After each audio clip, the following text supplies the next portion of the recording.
Hello guys, good evening. आज मैं बात करने वाला हूँ अपने एसबीआई क्लरिकल मेंस एग्जाम को लेकर कि हमें कैसे अपने आप को प्रिपेयर करना चाहिए। अपने नेक्स्ट 30 डेज आपको कैसे प्रिपेयर करने चाहिए। ये नेक्स्ट 30 डेज आपका बहुत इंपॉर्टेंट रोल प्ले करेंगे कि आपको अपनी प्रिपरेशन कैसे करनी है। तो देखो, हम सबसे पहले क्या करना, हमें वीकली एक मॉक टेस्ट लगाना। डेली मतलब एक वीक में एक बार मॉक टेस्ट लगाना और एक साथ लगाना। ऐसा नहीं कि आधा मॉक अब लगाया आधा मॉक बाद में लगाया। एक साथ पूरा बैठ के पूरा एक मॉक टेस्ट एक साथ खत्म करना। साथ में आपको क्या करना, उसका एनालिसिस भी उसी वीक में आपको खत्म कर लेना। तो मैं मानता हूँ ऑलमोस्ट एक महीना, तो मैं मानता हूँ 4 से मतलब 5 मॉक टेस्ट आप लगा लेना एक साथ बैठ के। तो वो आपको आपको एक आइडिया दे देगा कैसे क्या करना होता है। और सबसे इंपॉर्टेंट चीज, आप एक सेक्शन का सर दूसरे में नहीं जाने देंगे। जैसे सबसे नॉर्मली क्या होता है, इंग्लिश खुलता है, इंग्लिश हो गया, उसके बाद करंट अफेयर्स होगा, उसके बाद रीजनिंग या मैथ्स होगा। तो एक सेक्शन ऐसे खुलता है। तो सबसे इंपॉर्टेंट है, अगर आपकी इंग्लिश खराब भी हो जाती है, उसका सेक्शन आपको उसका इंपैक्ट दूसरे सब्जेक्ट में नहीं जाने देना है। ठीक है। सेकंड थिंग अब क्या होगा, आपका करंट अफेयर्स का सेकंड पार्ट होगा, जहां तक ऐसे ऑलमोस्ट ऐसा ही होता है। तो जब सेकंड पार्ट होगा ना, तो उसमें ऑलमोस्ट आपका काफी टाइम मिलता है। तो आपको 10-15 मिनट में खत्म हो जाता है इजीली, 15-20 मिनट में। तो बाकी टाइम जो बचता है ना, आप उसमें क्या करते हैं, एक बार और चेक कर लिया, उसके बाद बार बार उन क्वेश्चन पे मत जाना। क्योंकि कई बार क्या होता है, हम क्वेश्चन सही करके भी हम उसको गलत कर देते हैं। सेकंड थिंग, जो 5-10 मिनट बच जाए ना, उसको अपने आप को री एनर्जाइज कर देना। ठीक है, हेड डाउन करके थोड़ी देर लेट जाना। तो उससे आपको ना थोड़ा रिलैक्स मिल जाएगा, इसको आपको माइंड वापस से एक्टिव होने के लिए मिल जाएगा आपको। सेकंड थिंग, आपकी कट ऑफ कितनी भी जाने वाले, मैंने आपको वीडियो बनाया। सेकंड थिंग, जो मॉक टेस्ट लगाएंगे ना, तो आपने देखना कि जब आप एग्जाम देके आए, अब आपकी 8500 वैकेंसीज अप्रॉक्स है। मैं आपको एक चीज बता रहा हूँ, बहुत इंपॉर्टेंट रोल प्ले करेगी। 8500 वैकेंसीज है और उसमें अप्रॉक्स 85,000 लोगों को पास किया जाएगा। बहुत नंबर, अच्छा नंबर है। पहली बार इतनी वैकेंसीज आई है 5 से 6 साल बाद। तो गाइज, जब आप देखना कि अपने लोग अब लास्ट ईयर की वैकेंसी कट ऑफ जाके देखोगे ना, तो वहां पे कभी भी 100 से क्रॉस नहीं करी। आप जाके देख लो, मार्क माई वर्ड्स। इवन जब 4000 के आसपास वैकेंसी होती थी, और इस बार तो 8500 वैकेंसीज है। ठीक है, मैं मेंस की बात कर रहा हूँ। ठीक है, तो इस बार सोच लो कितनी कट ऑफ जाने के चांसेस है। ठीक है, तो इसलिए, और सबसे बड़ा इंपॉर्टेंट, जब आप एग्जाम देके आओगे तो अब, और आपने पहले भी देखा होगा, लोग ना बोलते हैं मेरे 150 अटेम्प्ट्स हैं, 140 अटेम्प्ट्स हैं। तो गाइज, ये मैटर नहीं करता आप कितने क्वेश्चंस करके आ रहे हो, कितने सही क्वेश्चन करके आ रहे हो, कितने एक्यूरेसी के साथ करके आ रहे हो। अगर आप 90 मार्क्स का भी करके आ रहे हो ना विद एक्यूरेसी, तो आपके चांसेस बहुत ज्यादा हैं। ठीक है, इन कंपैरिजन टू जिसने 140 से 150 क्वेश्चंस किए और आपने उसने एक्यूरेसी बिगाड़ ली है। और ये चीज कहां से आएगी, अब आप क्वेश्चंस करते हो, आप मॉक टेस्ट लगाओगे डेली वीक में एक बार, और जब मिनी क्विजेस लगाओगे, मिनी मॉक्स लगाओगे, सेक्शनल मॉक लगाओगे, वहां से ये चीज आपकी एक्यूरेसी आपको पता लगेगी। तो आप कॉन्फिडेंट कैसे फील करोगे, ये आपके डिपेंड करेगा। सबसे इंपॉर्टेंट चीज, अब उसकी बात करते हैं कि यार हमें करंट अफेयर्स को कैसे करना है। यार मैंने आज लोग को पढ़ रहा था, आज मेरी एक स्टूडेंट से बात हुई, वो कह रहा था कि उसने अभी 2024 के लिए प्रिपेयर करना। नॉर्मली 6 महीने की करंट अफेयर्स आती है और सितंबर में एग्जाम होगा। तो अगर आप नॉर्मली लेके चलते हो, तो आपको अगर वो अप्रैल से पढ़ेंगे तो आपका करंट अफेयर 6 महीने का कवर हो जाएगा।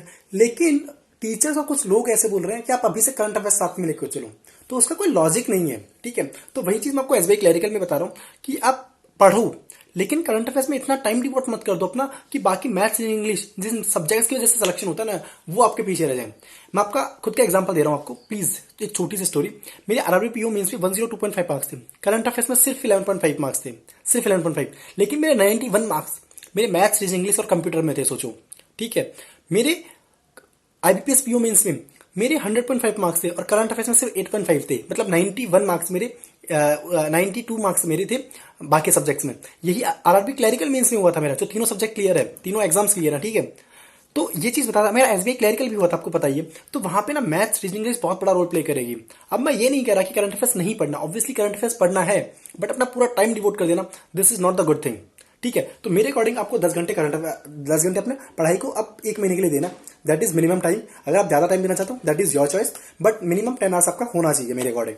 तो हमें कैसे लेके चलना है, मैं आपको बता देता हूँ। मेरे अकॉर्डिंग 3 घंटे करंट अफेयर्स, 3 घंटे आपको इंग्लिश। ठीक है, क्योंकि एक इंग्लिश में अगर आप सही कर लेते हो, अपने एक्यूरेसी बना लेते हो और अच्छे मार्क्स लाना स्टार्ट कर देते हो ना, तो आपको सिलेक्शन दिलवाने में बहुत बड़ा रोल प्ले करेगा इंग्लिश। फिर थर्ड चीज आती है आपकी 2.5 घंटे के लिए मैथ्स और 2.5 घंटे रीजनिंग। ऐसे आपको लेके चलना है। अब अगर आप बोलते हो यार मेरे को करंट अफेयर ज्यादा पढ़ना नहीं, मुझे तो घंटा, तो फिर वो 10 घंटे से आपको जो टोटल टाइम है दिन का, वो आपको 11 घंटे लेके जाना पड़ेगा। आपको बोलना कि 5 घंटे करंट अफेयर्स पढ़ने पढ़ो, लेकिन फिर आपको 12 घंटे पढ़ने, मेरे अकॉर्डिंग आपको 12 घंटे करंट अफेयर्स पढ़ने पड़ेंगे। तो कैसे क्या करना है मैं आपको बताता हूँ। 3 घंटे आपको डेली करंट अफेयर्स पढ़ना मिनिमम। आपको कम से कम, अब 6 महीने का है तो मिनिमम 5 महीने का पढ़ लो।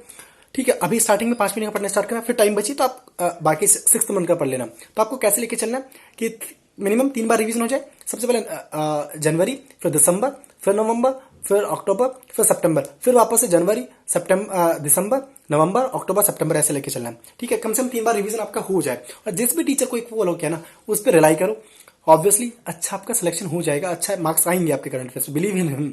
ठीक है, और अपने प्रैक्टिस पे और खुद पे बिलीव करो। फिर हम आते हैं इंग्लिश में। इंग्लिश में यार अपने जो फोबिया बना रखा है ना उसको निकाल देंगे ना, बता रहा हूँ बहुत अच्छा स्कोर कर सकते हो इंग्लिश में। मेरे खुद की बहुत अच्छा स्कोर आया, बस सोचो IBPS PO मेंस में 32.5 आउट ऑफ 40 मार्क्स थे। ठीक है, और उसी वजह से मेरे 100.5 मार्क्स थे टोटल, और कट ऑफ से 20 नंबर कट ऑफ से इसी वजह से थे, मैथ्स रीजनिंग इंग्लिश, और इंग्लिश ने बहुत बड़ा रोल प्ले किया था। 32.5, सोचो कितना अच्छा स्कोर है। ठीक है, तो अगर आप अच्छे से स्कोर करेंगे ना इंग्लिश में, अपना फोबिया निकाल देंगे, रीडिंग स्किल्स अच्छी करेंगे, अच्छे टीचर्स को फॉलो करेंगे, अच्छा कंटेंट को प्रैक्टिस करेंगे, तो आपका इंग्लिश का बहुत अच्छा टाइम इन्वेस्ट हो जाएगा। तो इंग्लिश में आप 3 घंटे पढ़ेंगे, तो 3 घंटे में क्या क्या करेंगे आप मैं ही बता देता हूँ। 30 मिनट आपको रीडिंग स्किल्स के लिए देने, 30 मिनट सॉरी। ठीक है, एडिटोरियल पढ़ने के लिए अच्छे से पढ़ो, जितना पढ़ रहे हो अच्छे से पढ़ो, चाहे एक एडिटोरियल पढ़ो लेकिन उसको अच्छे से पढ़ो, समझ में आना चाहिए हर चीज। उसके बाद डेली एक सेक्शनल मॉक टेस्ट लगाएंगे आप और उसका एनालिसिस करेंगे। 40 मिनट में सेक्शनल मॉक टेस्ट लग जाएगा आपका, और 30 मिनट पे अप्रॉक्स आपका एनालिसिस हो जाएगा। ठीक है, इजीली हो जाएगा। और उसके बाद आप 50 मिनट में, जो 50 मिनट बच रहा है 3 घंटे में से, उसमें आपको क्या करना है,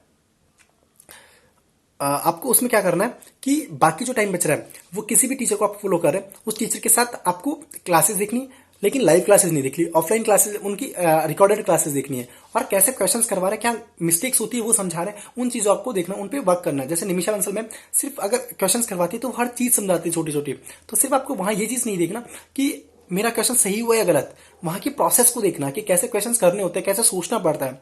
ठीक है, तो आपको ऐसे करना है।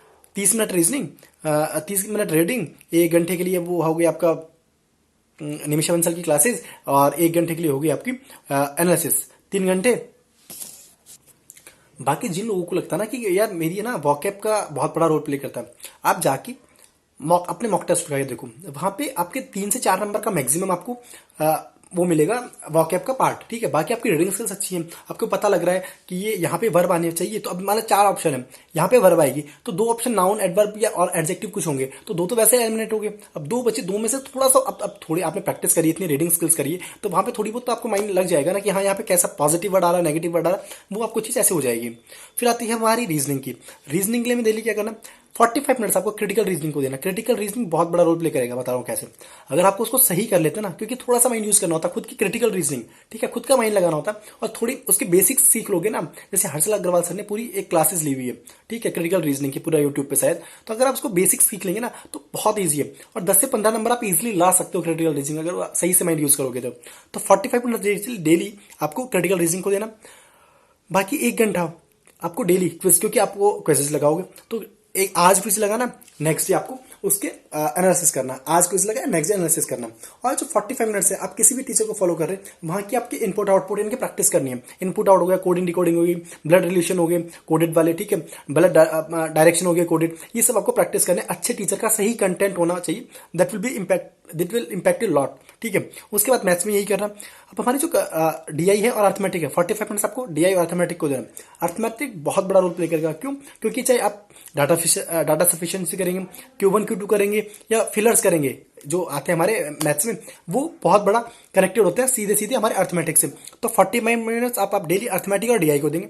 बाकी 45 मिनट्स अच्छे टीचर की क्लासेस, जैसे हर्षल अग्रवाल सर हो गए या आशीष अरोड़ा सर हो गए, वहां की क्लासेस आप देख सकते हैं। ठीक है, और जो 1 घंटे का होगा वही सेम क्विज लगाना, आज क्विज लगा, नेक्स्ट डे आपने उसका एनालिसिस कर लिया। तो आपको ऐसे लेके चलना है।